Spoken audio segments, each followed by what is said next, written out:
Bonjour à tous, on est de retour pour une critique père et fils. Je suis le père. Je suis le fils. Et on se retrouve aujourd'hui pour Jurassic World Rebirth, le dernier film de la franchise Jurassic Park et le dernier film de Gareth Edwards, un super chouette réal de Godzilla, de Star Wars Rogue One, de The Creator qu'on a moins aimé mais qu'on avait déjà fait.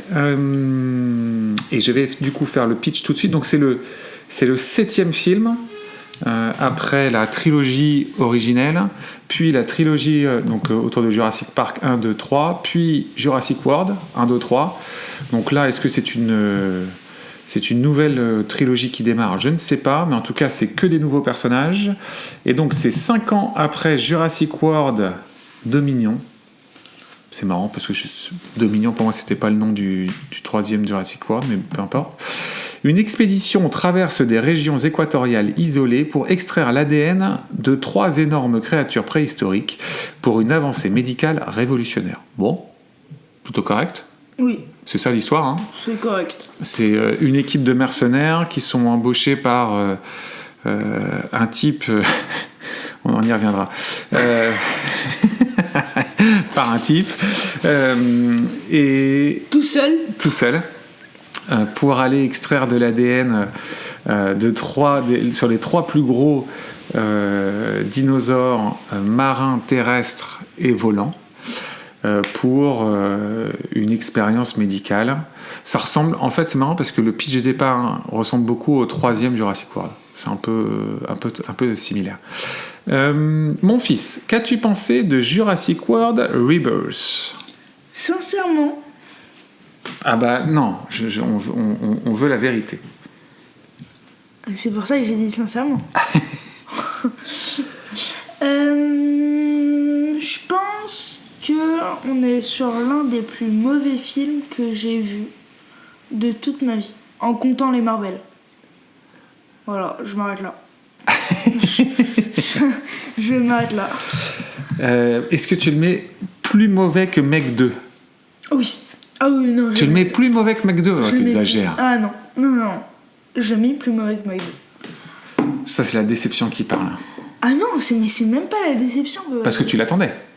Je l'attendais, mais... Enfin, ça allait, tu vois. En fait, ce qui m'intéressait, c'était que c'était le... Gareth Edwards. C'était le réal de Godzilla. Mais enfin, c'est ce que j'attendais, tu vois. Et j'avais lu un article sur le fait que ça allait être plus en mode horreur. Donc, tu vois, ces 2 critères-là m'ont fait dire... Ah, ça peut être pas mal, tu vois. Ouais. Mais enfin... Moi, sincèrement, je trouve ça pire que Meg 2. Ouais, c'est... Alors, bon, moi, c'est une franchise que j'aime bien. J'adore les premiers films Jurassic Park. J'ai trouvé les Jurassic World corrects, sans plus. J'ai trouvé le 4, le premier Jurassic World correct. J'ai trouvé celui de Bayona bof, mais ça allait. Et le 3e, à la base, j'avais pas du tout aimé, mais je l'ai revu après celui-là. Et au final, ça va. Et donc celui-là, j'ai trouvé ça nullissime. Voilà. Alors moi, c'était une attente, parce que j'adore Gareth Edwards. J'ai adoré son Godzilla.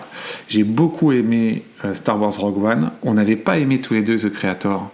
Mais en revanche, c'est un réalisateur qui, visuellement, je le trouve incroyable. Je trouve que c'est vraiment un réal qui a une capacité à jouer, à construire des plans, des scènes.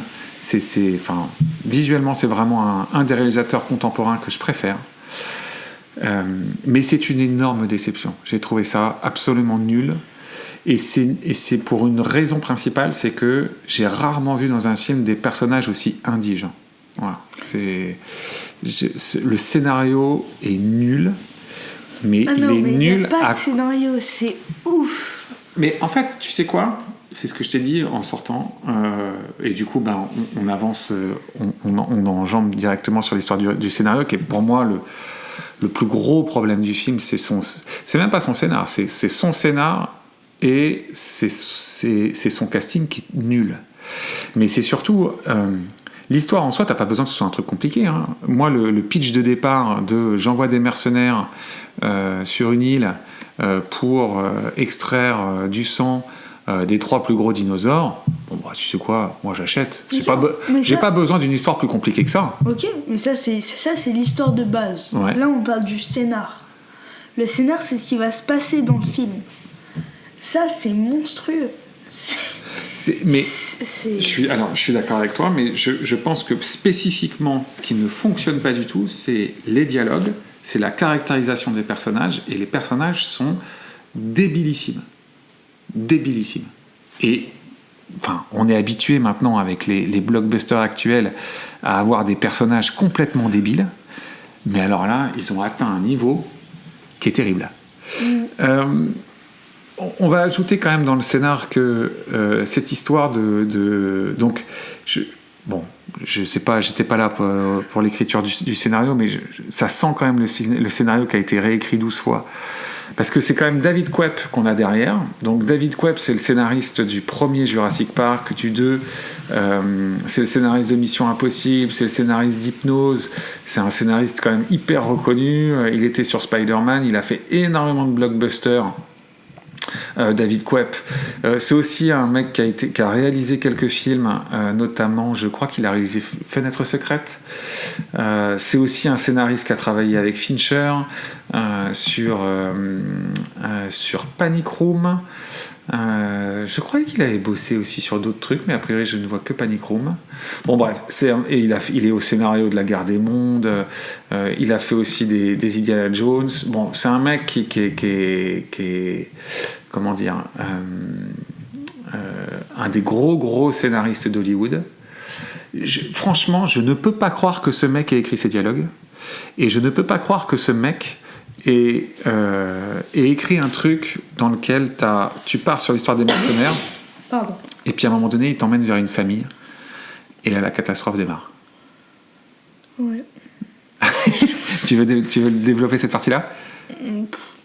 Pas plus que ça. Pas plus que ça. Parce que donc, en fait, le gros problème du film, c'est que ils construisent un arc, narratif. Un arc narratif parallèle au début du film, en parallèle de ces mercenaires-là, portés par Scarlett Johansson, avec une sorte de famille, avec un père, 2 filles, dont une ado, avec tous les poncifs et les trucs les plus nuls qu'on peut avoir dans l'écriture d'une ado. Juste, tu la vois 5 minutes, t'as envie qu'elle saute du bateau et qu'elle coule, qu'elle se noie. Et là, ils font encore pire, il y a son copain. Et son copain est le plus débilos des ados qu'on puisse imaginer. Et les deux, là, t'as envie que tout de suite, ils se fassent croquer, mais ça n'arrivera jamais. Ouais. Et donc, cette famille, évidemment, il va leur arriver des problèmes. C'est censé être les personnages avec lesquels on est censé s'attacher. Sauf que pour moi, c'est les personnages qui m'ont complètement sorti du film, et je les ai détestés dès le début, et ça m'a fait détester tout le film. Mais c'est... Tu veux rajouter quelque chose là-dessus ? En fait, je trouve que t'appuies trop sur le fait que c'est que les personnages qui sont horribles dans le film. Parce que je trouve que moi, j'ai un vrai problème de scénar. Alors vas-y, développe. En fait, je trouve que le scénar, il y a des scènes qui sont complètement irréalistes et juste stupides, qui ne devraient pas être là dans un Jurassic World. Enfin, tu vois, c'est trop simple. Tout va pour les personnages, il n'y a aucun problème, il n'y a jamais aucun problème. Tu vois, je repense à une scène complètement absurde où... Oh, spoiler. Oui, on spoil tout, on s'en fout. Bien, vous avez déjà compris qu'on ne vous le conseillait pas. Ça, il y a un escalier. Enfin, ça, ils vont récupérer sur le truc de l'œuf, là. Le volant. Le volant. Le dinosaure volant. Et le ptérodactyle, c'est ça ?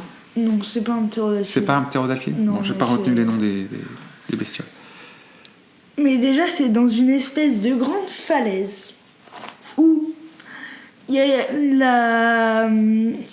l'actrice principale, Scarlett Johansson, qui dit « Attention, tombe pas, il y a 150 mètres de profondeur. » Non mais ça j'ai adoré. Il y a 150 mètres de profondeur. Je ne mens pas. La scène d'après, enfin le cut d'après, il me dit « Allez, on y est dans 12 mètres. » Enfin, les gars. Et puis, ils entrent dans une espèce de grotte complètement sculptée avec une tête de dragon. Tu sais pas d'où ça vient. Ouais. C'est vrai que ces trucs-là n'est pas du tout expliqué. Non mais enfin. Puis là, ils trouvent un espèce de grand nid avec des œufs où ils prélèvent le truc de l'œuf. Et il y a le ptérodactyle qui n'est pas un ptérodactyle. Qui n'est pas un ptérodactyle, le dinosaure volant. Là, le problème arrive. Ouh là là, on a peur. Donc ils essayent de remonter et tout, et au final il y en a un qui tombe, tu sais. Et lui, non mais enfin,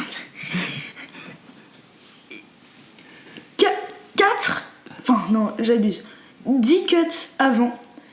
L'autre, elle nous disait qu'il y avait 150 mètres. Non, et puis tu le vois bien, parce que pour le coup, le plan est beau en plus. Non, le plan est beau, mais il n'y a pas de souci avec ça. Il tombe de tout en haut, puisqu'il est remonté parce qu'il avait peur du ptérodactyle non ptérodactylien. Ouais. Il tombe donc de tout en haut, donc 250 mètres, et il se fait rattraper par 3 feuilles. Et une flaque. 3 feuilles et une flaque. Et puis les autres, ils arrivent par un escalier qui a spawn. T'as un escalier alors, c'est vrai qui ce que descend. Tu sais pas comment il est là, tu sais pas comment ils sont arrivés là. Et sur le plan, c'était littéralement un carré fermé. Oui, non mais enfin, c'est complètement absurde, et tout ce problème de scénario a eu. Et puis, bon, je vais arrêter mon long monologue, mais il y a aussi le truc du. C'est qui tombe. En fait, c'est une scène, je trouve. Mais c'est marrant que tu. Oui, t'as raison. Et ça incarne bien les problèmes de scénario de ce film. C'est. En effet, donc il tombe de la falaise, donc jamais il est censé survivre, mais il survit. Dans la seconde, après qu'il soit tombé, les autres ont déjà descendu toutes les marches. Donc c'est Speedy Gonzales, ses potes, eux ils ont couru à travers, on imagine des milliers de marches pour descendre d'aussi haut. Dans un escalier qu'ils ont eux-mêmes construit du coup, puisqu'il n'a jamais été là. On sait pas d'où vient cet escalier. Et tout ça se termine par donc la fiole qui contient le sang de l'oiseau là, l'oiseau dinosaure, qui était parti on sait pas où, et qui descend avec un petit parachute juste dans les bras du mec. Et tout ce plan là, ça incarne le je m'en foutisme en fait des mecs qui ont écrit un scénario avec une scène aussi débile. C'est-à-dire que le fais pas tomber si tu veux qu'il survive, ou dans ce cas-là, s'il tombe, il meurt. Ne fais pas les mecs descendre les escaliers de 100 mètres de falaise en 3 secondes. Enfin, tout est à l'avenant dans ce truc-là. Mais moi, c'est même pas cette partie-là qui m'a gêné le plus. Parce que des trucs un peu gros dans les blockbusters, on en voit plein. Donc, tu sais quoi ? Je pense que moi, le vrai problème que j'ai eu, c'est toute la partie avec la famille, qui mettent au chausse-pied. Donc, le père et alors, les 2 ados là, c'était horrible. Et eux, c'est des canards sans tête. C'est des canards sans tête tout le temps.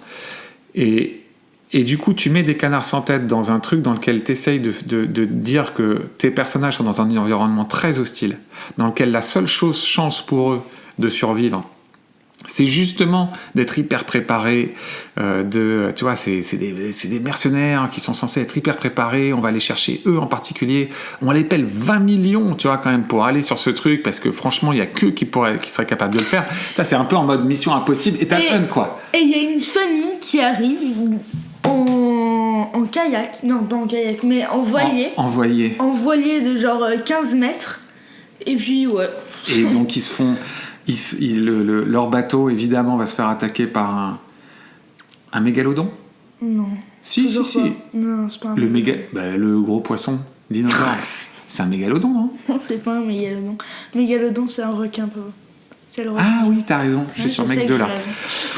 Le nom le gros poisson. Le gros poisson dinosaure. Et cette famille-là va du coup devoir survivre. Mais c'est des poulets sans tête. C'est des poulets sans tête au milieu de dinosaures. ils font n'importe quoi, et eux, par contre, survivent. Et puis, puisqu'on y est, ils adoptent un dinosaure. Ouais. Bon. Ça fait... Bon, bref. Donc, tout ça a fait que... Moi, ça fait partie de ces rares films, parce que tu peux trouver des films un peu nuls, un peu bof, un peu moyens, t'ennuyer, etc. Mais ça fait partie de ces rares films, je crois que je l'ai déjà dit pour d'autres, qui me mettent en colère, moi. C'est-à-dire que j'en étais à... puis moi, c'était un film que j'attendais. En fait, ce qui est marrant, si tu fais le bilan déjà, je fais juste une aparté. Cette année, je pensais qu'on allait avoir une belle année au niveau des blockbusters, parce que l'année dernière, ça a été une année assez pauvre. Je sais même plus ce qu'on a eu comme gros blockbuster, mais c'était assez pauvre de tête. Et cette année, on avait le Mission Impossible, on avait le Jurassic World, on a le nouveau Superman de James Gunn, et il y en a d'autres, non, les 4 Fantastiques. Ouais, j'attends moins les 4 Fantastiques. Moi, je suis toujours un peu chat échaudé avec Marvel, on sait jamais trop. Mais il y en a eu d'autres, des blockbusters, non, qu'on a vu... Je sais plus. Mais il y en a probablement d'autres. Bon, il y en a probablement d'autres, mais là ça me vient pas. Ah oui, t'avais les Thunderbolts. Moi, j'avais quand même une curiosité sur les Thunderbolts. Bon, bref. Et pour l'instant, le Mission Impossible ultra décevant, le Jurassic World atroce. C'est chaud, hein. Ouais. C'est chaud. Sur le casting, donc que des nouvelles têtes, il n'y a aucun personnage qui est lié aux anciens Jurassic Park ou Jurassic World. Donc le casting est porté par Scarlett Johansson qui joue le rôle de la chef des mercenaires, Zora Bennett. Bon, bah, pour moi c'est un énorme miscast, hein, parce que tu t'y crois jamais en fait. Elle est en mode Lara Croft. C'est clair. Mais une Lara Croft auquel tu crois pas du tout. Tu crois jamais que cette nana-là, elle est en mode action woman, quoi. Tellement. Non ? Ouais, mais ça va avec tous les autres personnages. Enfin, moi, je l'achète pas du tout en personnage d'action. Ensuite, son buddy, c'est Duncan Kincaid, incarné par Mahershala Ali, qui, je dirais que c'est peut-être le seul... Pas mal. Mais alors, lui, il a une scène. Ça me rappelle la scène, tu sais, de... Alors, donc, il donne beaucoup de place dans le scénar à mon grand dame, à la famille de Neuneu. Mais les mercenaires, il y a quelques mercenaires, notamment 2, qui apparaissent que par... c'est des images thromboscopiques, quoi. C'est-à-dire que... Les avais oubliés, les 2. Et notamment, donc c'est un mec et une nana, et notamment une nana qui est la première à se faire croquer. Alors elle est, je sais même pas si elle dit un mot avant de se faire croquer. On doit la voir à l'écran 10 secondes. Non mais en fait, ce qui me choque le plus, c'est que juste avant, on avait toute une séquence beaucoup trop longue pour nous montrer toute l'équipe qui va venir en fait. Et puis il y a 2 personnes qui là viennent. T'as 2 personnages, ils n'ont pas été introduits, on sait pas trop pourquoi. Non, mais qu'est-ce qu'ils font là ? Et puis, alors, non mais attends, mais même d'un point de vue de scénario, il y a un truc qui va pas du tout et de montage. C'est-à-dire que le premier personnage qui se fait croquer, derrière, ils en font une scène dans laquelle justement Mahershala Ali il court sur la plage en mode oh mon Dieu, elle est morte et tout, il pleure et machin, et tu fais comme il en fait des caisses en mode oh mon Dieu, qu'est-ce qui est arrivé, et t'as la musique hollywoodienne qui est derrière pour dire à quel point c'est terrible que ce personnage soit mort, sauf qu'elle a été introduite par 2 images, elle n'a jamais parlé, on s'en fout complètement, c'est une sorte de personnage tertiaire, tu sais, pour moi c'est les soldats qui se font tirer dessus sur un cut dans les trucs en... Tu sais, les no-name, quoi. Et cette scène, elle a aucun sens. Bon, bref. Donc, bon. Ensuite, on a Jonathan Bailey qui joue le docteur Henry Loomis. Bon, c'est le chercheur du film, celui qui est censé remplacer, tu sais, dans les premiers... comment il s'appelait ? Le personnage joué par Sam Neill. Bon, oui, non, mais je vois qui c'est. Tu vois qui c'est ? Je me souviens plus qui c'est, mais... Donc voilà. Et ensuite, on a... Non, mais attends, à partir sur ce personnage qui n'a servi absolument à rien dans ce film, parce que c'est un chercheur, et avant il nous explique que lui, c'est le chercheur des dinosaures.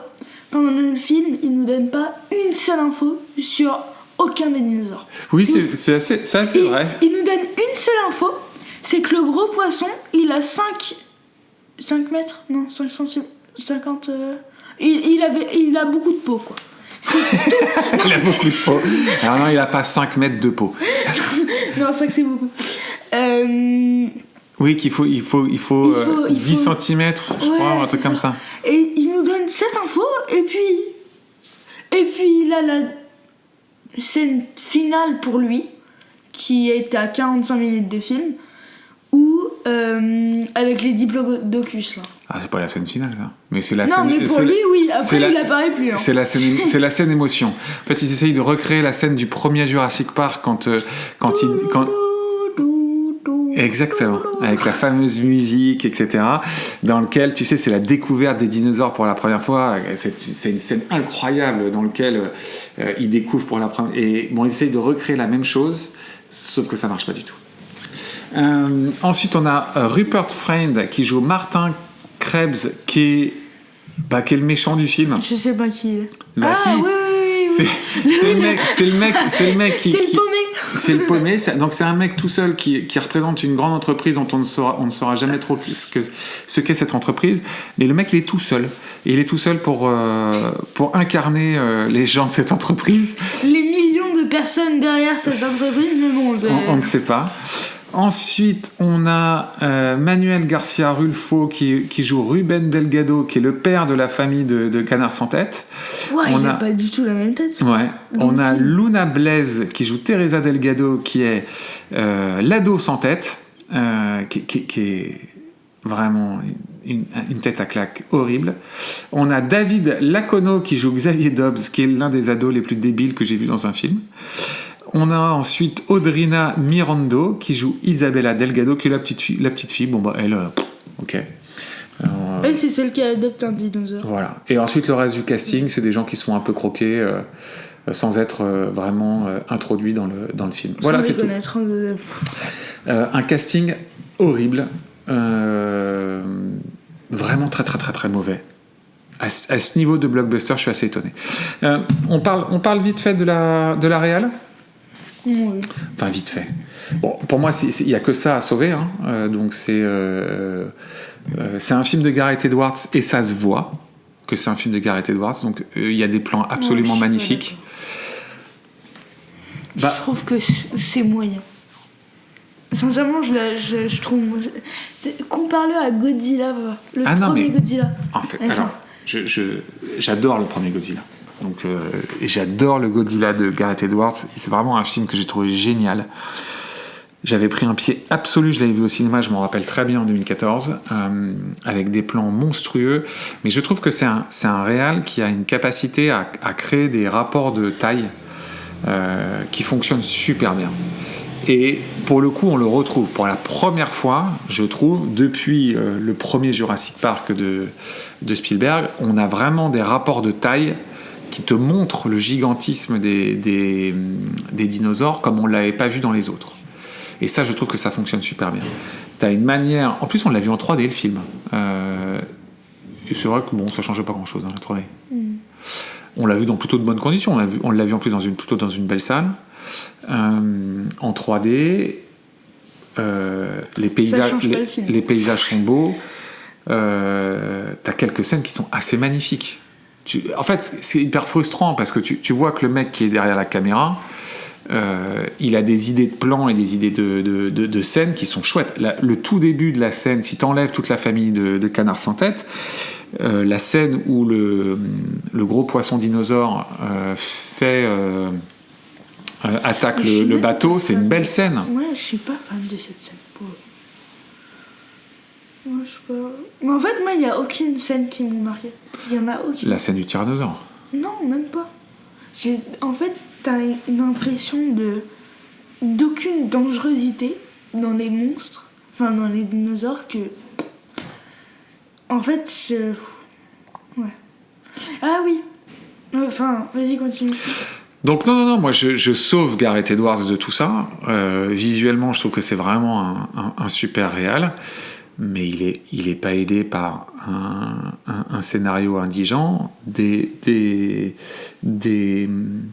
dialogues, mais enfin, c'est abyssal, et un super mauvais casting. Et donc du coup, le film s'écroule. Il peut pas lui tout seul redresser autant de problèmes. Et tu vois, c'est marrant parce que du coup j'étais intéressé parce j'ai écouté quelques critiques derrière et notamment on avait écouté Sale temps pour un film et il revenait sur le 3e Jurassic World. Qui a été conspué comme un film vraiment atroce, et moi je me souvenais aussi que j'avais trouvé ça nul, mais j'étais curieux parce que j'avais aucun souvenir de ce film là alors que c'était le dernier en date, donc je me le suis revu, et autant c'est franchement pas un bon film, on peut même dire que c'est un film plutôt mauvais, mais c'est un film qui est largement meilleur que celui-là. Ouais, j'ai plus de souvenirs non plus. Il y a quelques scènes qui sont pas mal quand même dans celui-là, et t'as pas tout ce truc autour de personnages qui sont que t'as envie de flinguer, quoi, tu vois. Bon, moi je veux juste je crois qu'on a fait le tour, on l'a descendu comme il fallait. Non, attends. T'as encore quelques cartouches. Ouais, par rapport aux dents des dinosaures. C'est quoi le truc par rapport aux dents ? Soit c'est des dinosaures, tu sais, qui ont été reconstruits, ces dinosaures-là. Il nous l'explique à un moment. Ouais. C'est un des rares trucs que le spécialiste explique. En fait, ils sont modifiés génétiquement. Ouais, un peu. Enfin, certains. Et je me demande si du coup, ils ont pas limé les dents. Pourquoi ? Pour qu'il y ait sincèrement, je sais ce que tu veux dire. Il n'y a pas une seule goutte de sang dans tout le film. C'est un Jurassic Park. Jurassic World dans l'occurrence, ça ne change rien.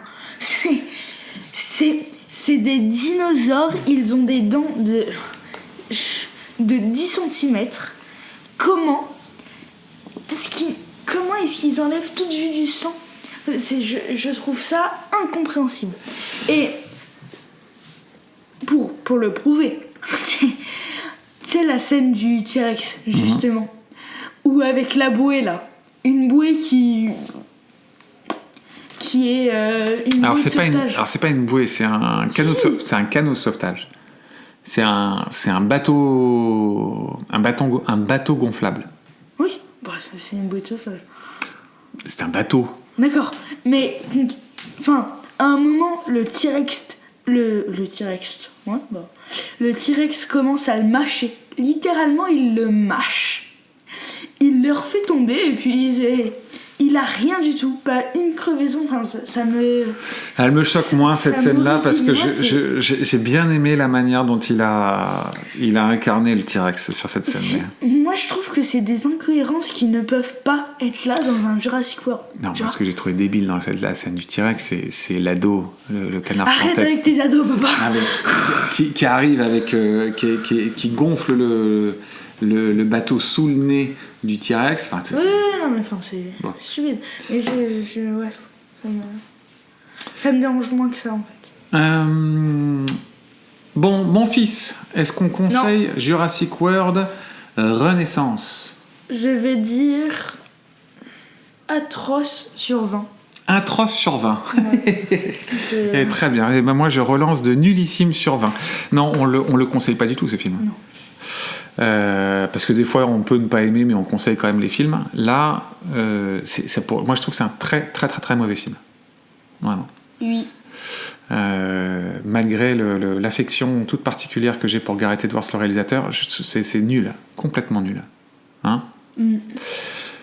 Personnage atroce, scénario nul, voilà. Il y a quelques belles images, mais il faut attendre quelques jours. Il y aura des clips qui vont se faire sur YouTube des meilleures scènes et ce sera largement suffisant. Tu veux rajouter quelque chose ? Il va pas y en avoir beaucoup des clips. Hein. Il y a quelques belles scènes. Tu peux faire un clip musical, quoi. Non, j'ai rien à rajouter. T'as rien à rajouter. Est-ce qu'on donne le menu ? Non. Non, comme d'hab. Parce qu'en plus, tu sais que la dernière fois, on a donné le menu. Et on a dit, la prochaine fois, on va faire un bon film, c'est sûr. Ah oui, c'est vrai. Et en réalité, on a décidé de... Comme évidemment, on est toujours en avance maintenant, c'est devenu une marque de fabrique. On a changé de film. Alors, le très bon film, on va le faire. Mais on a d'abord fait celui-là. Mais un peu plus tard. On va le faire un peu en mode séance rattrapage. Parce que le film est déjà sorti depuis un moment, mais on va le faire. Tout à fait. Bon. À bientôt. À bientôt. Pour un meilleur film. Cette fois.